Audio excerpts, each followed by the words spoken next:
Tenemos al economista Diego Ramos. Él es miembro del Observatorio de la Dolarización y es consultor económico. Diego, muy buenos días. Quisiéramos conocer su punto de vista sobre la situación que vive Ecuador, con una deuda pública que bordea los 90.000 millones de dólares, nuevos créditos, algunos de ellos de excepción no reembolsables, que se siguen negociando por parte del gobierno, pero cada mes, sin ninguna duda, va creciendo la figura de la deuda pública que mantiene el Estado ecuatoriano. En este marco, ¿cómo evalúa usted al día de hoy la salud fiscal de Ecuador en el marco de esta economía dolarizada? Estamos con su micrófono cerrado. Sí, por favor, lo habilita.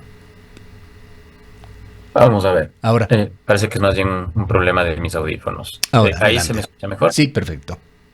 Ya. Adelante. Muy bien, muy buenos días, Gustavo. Muy buenos días con quienes nos escuchan.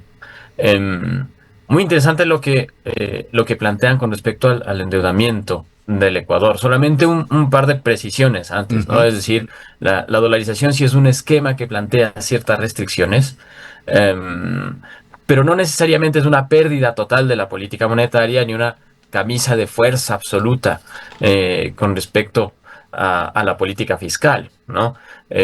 Más bien es una legislación propia que nosotros hemos adoptado alrededor de la dolarización, la que nos ha puesto este tipo de restricciones. Me parece que en una anterior ocasión mencionaba la famosísima Ley de Defensa de la Dolarización del 2021, que en realidad nos puso restricciones más fuertes que las que la misma dolarización requería, ¿no? En todo caso, también mencionar que sí, a partir del 2021 sobre todo, que un poquito antes también, desde el 2019, ya los gobiernos habían mantenido esta postura de que cualquier gasto fiscal debía ser financiado y también las reservas internacionales debían ser financiadas a través de endeudamiento. Como mencionas, el endeudamiento público hoy llega a 92.000 millones de dólares más o menos, que es alrededor del 60% del PIB. Pero dentro de este endeudamiento el que más preocupa en realidad es la deuda externa, que hoy en día ya son como, me parece que alrededor de 53, 54 mil millones de dólares. Es decir, no es menor. Es muy por encima del 30% del PIB. ¿Y por qué esto nos preocupa más? Porque la deuda externa tiene que pagarse a través de nuestros activos externos, a lo que conocemos como las reservas internacionales, que son los activos que nos sirven para financiar todas nuestras obligaciones externas. No solamente la deuda externa, sino también, por ejemplo, las importaciones, las repatriaciones de utilidades de las empresas hacia el extranjero, entre otras obligaciones que puedan aparecer. Siendo crucial para este diálogo, Diego, permítame interrumpirle, refiriéndonos a informe reciente del Banco Central del Ecuador. La deuda externa total se ubica en 64.865 millones, para redondearlo, 65.000 millones de dólares. De acuerdo, gracias, ¿no? Un poco más alto de lo que mencionaba, ¿no? Entonces, les decía, este es el enorme riesgo. Entonces, también es verdad que se maneja un poco los dobles discursos alrededor de la deuda externa, ¿no? Primero, si recordamos, alrededor del 2019 se decía que que nosotros como Ecuador teníamos una deuda externa que era demasiado cara con China en aquel momento, y que por tanto íbamos a migrar hacia una deuda más barata, digamos en términos de tasas de interés, con el FMI. Bien, y lo empezamos a hacer. Lo que sucede es que nos hemos olvidado de esas condiciones, y como se ha aumentado tanto la deuda con el FMI, hoy en día se aplican unos instrumentos llamados sobrecargos, que hacen que la deuda con el FMI sea increíblemente más cara que aquella que teníamos en su momento, en el año 2016, que además en ese momento no llegaba ni al 24% del PIB. Eso sin contar que, claro, toda la deuda que va aumentando es más o menos en las mismas condiciones. Hace poco el Ecuador colocó, me parece, alrededor de 1.000 millones de dólares en bonos en el mercado internacional a una tasa de interés del 8%, ¿ya?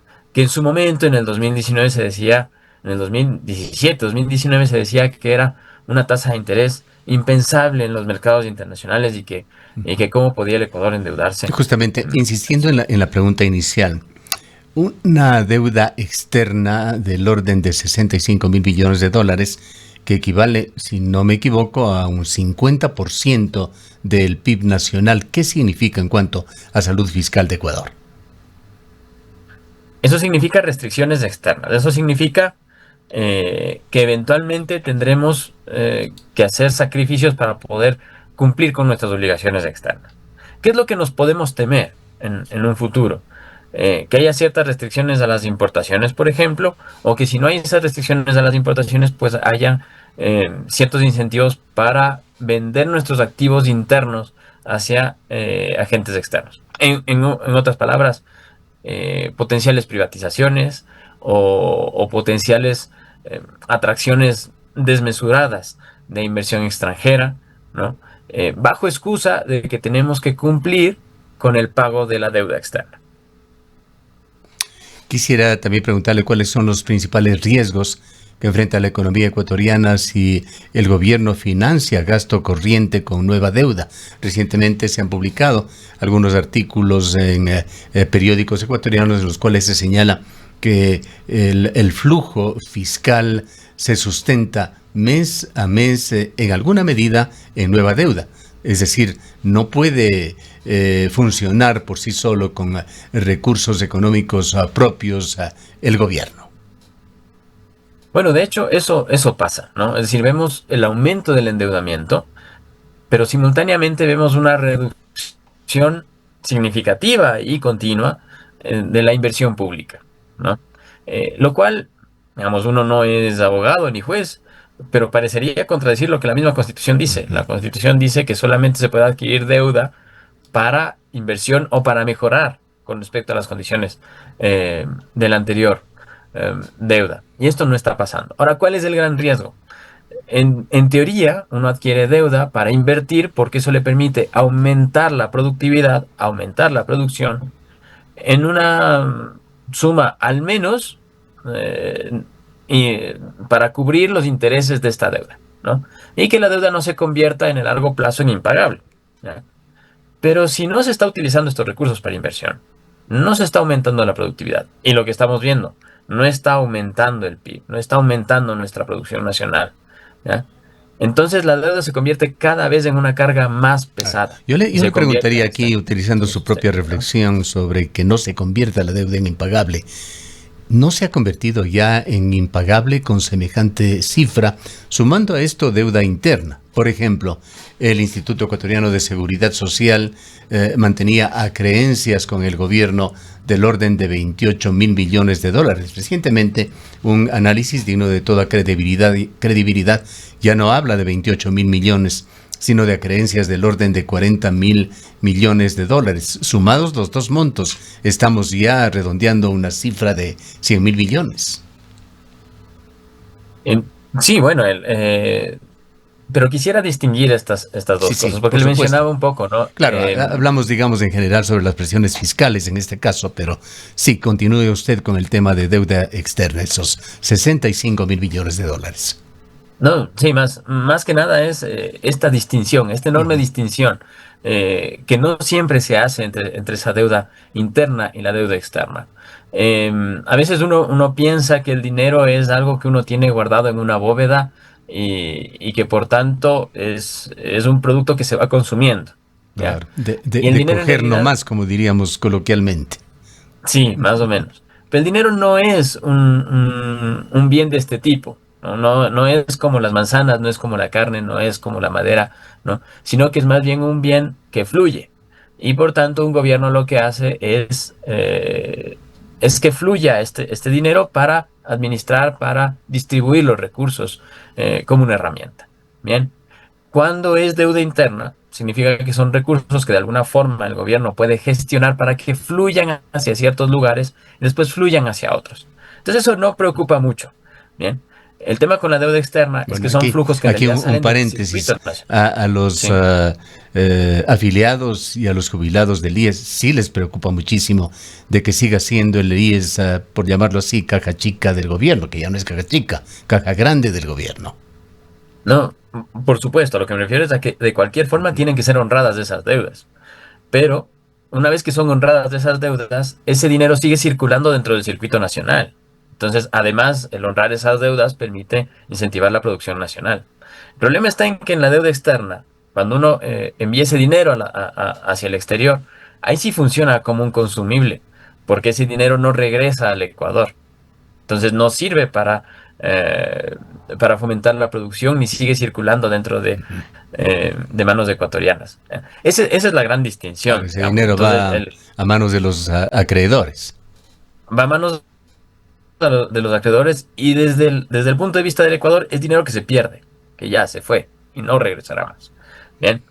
Entonces, por eso esa pequeña distinción nada más. Pero eso con respecto a la deuda externa, que es que me parece a mí que es una de las grandes presiones. Si es impagable o no, bueno, podría parecer impagable, pero quisiera recordar que asimismo en el año 2009 hubo digamos, un mecanismo interesante que fue en su momento visto como exitoso por algunas editoriales internacionales de recompra de deuda por parte del gobierno ecuatoriano que hizo que una deuda que parecía impagable, una deuda externa que parecía impagable, pues se convirtiera más bien en muy, muy, muy manejable y que permitió empezar una cierta inversión social más o menos interesante en aquellas épocas. Y de la misma forma, digamos, si hemos tenido algunos episodios internacionales en donde se ha podido manejar la deuda. Pero claro, en el contexto actual, con las intenciones que se han visto por parte de las autoridades, en lugar de ver este tipo de mecanismos, seguir hundiéndose en la misma deuda y probablemente pedir otra vez una deuda de este mismo tipo, se habla de una deuda de más o menos 1.500 millones de dólares que estaría pidiendo al FMI, y estas son solamente, digamos, un poco chismes económicos por ahí, pero, digamos, con ese tipo en ese tipo de contexto, pues ahí sí parecería que es algo de lo que no solamente no vamos a salir, ya sería impagable, sino que nos vamos a hundir aún más. Quisiera preguntarle aquí para tratar de entender desde su punto de vista, ¿cómo se interpreta un fenómeno que está dándose, que han comentado también analistas económicos en Ecuador, de que endeudarse dentro del país, aquí estamos hablando de la emisión de bonos del gobierno, podría resultar más caro que en los mercados internacionales? Se señala que la fuerte reducción del riesgo país de Ecuador, que se encuentra en el orden de los 400 puntos, poco más o menos, ha cambiado el panorama financiero de Ecuador y ha generado una situación sin precedentes. Para la deuda externa particularmente se observa este hecho muy llamativo de que inversionistas ecuatorianos locales están exigiendo rendimientos superiores a los que piden los inversionistas internacionales por bonos con similares atributos. Bueno, esto tiene que ver con las mismas restricciones que habíamos mencionado en un inicio, ¿no? Con la ley de la defensa de la dolarización, entre otras restricciones que tuvimos para el manejo de la liquidez. En principio, por las características del dinero, como decía, no es que esté guardado en una bóveda y que sea un consumible. Se supone que el gobierno nacional, a través del Banco Central y a través de las instituciones, debería poder manejar la liquidez y por tanto no debería ser un problema la tasa de interés a la que le quieran prestar. No sé si me hago entender, ¿no? Es Sí, decir, vale la pena una eh, explicación quizá más clara para que los sí, neófitos entendamos. no necesariamente estoy hablando de emisión monetaria, pero sí a que puede lograr que a través de movimientos de los plazos en los que paga sus obligaciones, ciertas obligaciones con determinadas instituciones sean pagadas en otros plazos y de esa forma le dé tiempo para poder utilizar esa liquidez en otras En cosas. otros Y esa plazos y en liquidez, otros intereses también habría que señalar. precisamente, ¿no? ¿Ya? Y eso le permita recircular, o sea, viendo cuáles son los sectores en los que generaría retornos más prontos para poder seguir pagando esas obligaciones sin que haya ningún problema. Además, recordemos que esto funciona a través de mecanismos de acreditación a cuenta. O sea, no es que el gobierno necesita tener una bóveda con dólares físicos para pagar sus obligaciones, sino que estos circulen a través de los mecanismos digitales de pago. Ahora, en honor al tiempo, todos. Diego, permítame ir más adelante. Usted como economista, como experto y siendo parte de este colectivo, el Observatorio de la Dolarización, ¿qué indicadores considera usted claves para vigilar y determinar si la deuda pública se pueda volver insostenible? ¿Cuáles son los indicadores a seguir de cerca? Bueno, comenzando por decir que no hay que ver un indicador en particular, sino que hay que ver en todo un conjunto, ¿no? Pero el peso de la deuda externa sobre el PIB, ¿no? La comparación de la deuda externa con respecto a las reservas internacionales, que hoy en día la deuda externa es varias veces las reservas internacionales, es decir, no nos bastaría con todo el dinero que tenemos en reservas internacionales para pagar toda la deuda externa, ¿ya? El crecimiento económico, tanto en PIB como en ingreso de divisas a través de exportaciones, comparado con el aumento de la deuda, ¿ya? Y en ese sentido, si es que no tenemos un crecimiento de la producción que sea mayor al crecimiento de la deuda, incluyendo no solo el interés, sino la nueva deuda que estamos adquiriendo, entonces para mí ya sería un indicador súper alarmante de que la deuda se está convirtiendo en insostenible. Y lo otro que mencionábamos, ver que de alguna forma esa deuda se está convirtiendo en inversión. Si es que ese aumento de deuda no se convierte inmediatamente en lo que en cuentas nacionales conocemos como formación bruta de capital fijo, es decir, la generación de nueva infraestructura, de nueva maquinaria para producir en el país, es también un indicador alarmante de que la deuda se puede convertir en insostenible. Bien, ¿qué alternativas tiene el gobierno nacional, cualquiera sea el gobierno actual o el gobierno de turno, para mantener ese flujo de dinero, de dólares en Ecuador, para no poner en riesgo la dolarización? Uno de ellos, por supuesto, es el hecho de que Ecuador puede exportar y recibir dólares, insertarlos en su economía, pues esto se traduce también toda actividad económica en impuestos. Otro es lo que está pasando, usted ha señalado, en el área social o en la construcción de obra pública, los recortes. Y el otro, el endeudamiento. ¿Hay alguna otra fuente que quizá yo esté dejando fuera? No, bueno, podríamos hablar un poco de las remesas, que son siempre importantes, pero yo no sé si convenga incentivar que las personas sigan migrando, ¿no? Así es. Desde el país. Definitivamente no, me parece a mí que pero las remesas no han dejado de ser un pilar de la economía ecuatoriana desde hace más de 3 décadas. Y lastimosamente lo seguirán siendo, porque si bien son remesas y nos ayudan, es un desangramiento del principal capital que tiene el país, que tienen todos los países, que es el capital humano. ¿Cómo podría alegrarme yo de que mis hermanos tengan que emigrar para poder sobrevivir, ¿no? Pero quizás lo que habría que comentar ahí es que hay que moverse dentro de esos flujos. Entonces, lo importante sería una política productiva seria por parte del gobierno, que quizás contemple ciertas industrias básicas, que contemple también cierta reducción de importaciones a través de la producción, de la sustitución de ciertas importaciones que sí que las podemos producir aquí. Una mejora del consumo a través de la mejora de las condiciones generales de vida de los ecuatorianos, poder contar con un empleo pleno, un empleo digno por parte de todos. Vamos, a mí me sorprende mucho cómo salen las noticias de que en realidad ya los ecuatorianos no tenemos ingresos ni para llegar a fin de mes en términos de consumo de alimentos. Se dice, ¿no?, que me parece que la cifra era de cada 10 ecuatorianos, 8 terminan más endeudados al finalizar el mes. Claro, entonces si no se puede sostener ese consumo, ¿qué industria va a tener incentivos para invertir o para producir cualquier cosa, ¿no? Entonces, si no hay ese incentivo a producir, después, claro, terminamos con estos problemas de endeudamiento. Mire, endeudamiento doméstico a la interna de los hogares, endeudamiento externo del gobierno del país. Uh-huh. Otro fenómeno que quisiera preguntarle. Recientemente En una charla empresarial se ha dicho que Cuenca está acelerando su economía, que crece un 18,1%, superando a la promedio nacional. ¿Es esto posible? Es posible, me alegro mucho por Cuenca. La verdad no podría decir mucho más porque no conozco las particularidades del contexto Claro. de Bueno, la se, provincia se de La habla, Suay. se habla básicamente sobre el movimiento empresarial en la ciudad de Cuenca. Sí, yo en realidad me alegro mucho, si es que es así, me alegro mucho.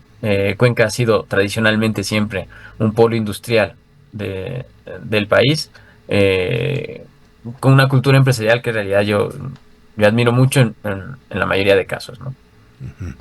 ¿Qué diferencia en riesgo y costo implica financiarse con deuda concesional versus deuda comercial en dólares?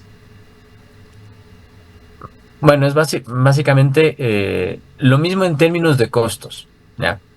¿Cuál es la gran diferencia? La gran diferencia se encuentra en que, por ejemplo, entiendo por esta deuda concesional, la que tenemos con los organismos Ujú. multilaterales como el FMI, está en las condiciones de política económica que se sugieren alrededor. En el observatorio hemos descrito algunas cosas acerca de esto, entonces sabemos que dentro de las condiciones que pone el FMI para seguir entregando desembolsos están algunas medidas que hemos visto cómo nos afectan. Por ejemplo, la eliminación de subsidios a los combustibles. Estaba dentro de los compromisos que adquirió el Ecuador con el FMI para poder tener deuda. El asunto de las desinversiones en las empresas públicas y lo que nos ha sucedido un poco con Selec y con Petroecuador. Los temas de las reformas del IES que seguramente se nos vendrán para poder justificar que venga otro desembolso. Bien. Entonces, estas son políticas bajo eufemismos, ¿no? De consolidación fiscal, de sinceramiento de los precios, etcétera, ¿no? Pero que tienen a la final un efecto sobre los ciudadanos y sobre el aparato productivo del Ecuador. Bien, Em, desgraciadamente el tiempo se nos agota, Diego. Quisiera dejarle con una pregunta, un análisis suyo. La ministra de Gobierno, me parece, fue quien señaló, y lo transmitimos en este medio, de que la autorización para elevar el precio del transporte intraprovincial e interprovincial en Ecuador de hasta un 25% estaba diseñada para no afectar al bolsillo de los ecuatorianos. Pero hemos visto que organizaciones campesinas, sobre todo tanto en la provincia de La Suay como a nivel nacional, a FENOCIN, están sintiéndose sumamente afectados y están hablando incluso de medidas de hecho para contrarrestar esta elevación que se ha ido incluso por parte de los transportistas por encima del límite aprobado por el decreto gubernamental. ¿Qué opina? ¿Es realmente posible que ese porcentaje de elevación en el transporte público intra e interprovincial llegue a no afectar a los sectores de los quintiles más pobres de Ecuador? En una actividad tan transversal como el transporte, difícil pensar que no afecte, ¿no? En todo caso, ya entra al listado de aquellas promesas de campaña cumplidas por parte de nuestro señor presidente, eh, que le deseamos todas las mejores salud, ¿no? La mejor salud y que pueda hacer su trabajo. Pero ojalá por ahí, si logra cumplir alguna oferta de campaña dentro de sus actividades, sería bastante chévere, ¿no? Pregunta final. ¿Qué es lo que pondría en riesgo la dolarización en Ecuador? Yo creo que es endeudamiento externo. Creo que hay que hablar también, y se habla muy poco acerca de las posibles obligaciones que vendrían de los arbitrajes internacionales, ¿no? Poco se ha hablado, por ejemplo, de Chevron, poco se ha hablado acerca del acuerdo de inversiones con Emiratos Árabes, poco se ha hablado acerca de los acuerdos de comercio, por ejemplo, con Canadá y los capítulos de inversiones. Esos laudos también pueden poner en riesgo la dolarización. Y si siguen las cosas como están, si es que se genera cierto descontento social, eh, es solamente una elucubración, ¿no? Algo que podría suceder. Pero el descontento social también podría llegar a expulsarnos de la dolarización si es que el gobierno no intenta manejar, gestionar estos recursos y gestionar esta liquidez de forma que al menos algunas de las demandas sean satisfechas. Bien, o sea, si la gente sigue teniendo que endeudarse, el país sigue teniendo que endeudarse y después no va a contar con recursos para cumplir con sus obligaciones internacionales, pues no le va a quedar de otra que acudir a tener una moneda propia o a ciertos shocks más grandes desde el tema monetario. Bien. El tiempo se nos ha agotado. Muy interesante el diálogo. Gracias por haber compartido estas opiniones y conceptos con nuestros oyentes, Diego.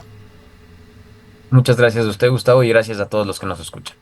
Declaraciones del economista Diego Ramos. Él es consultor económico y es miembro del Observatorio de la Dolarización.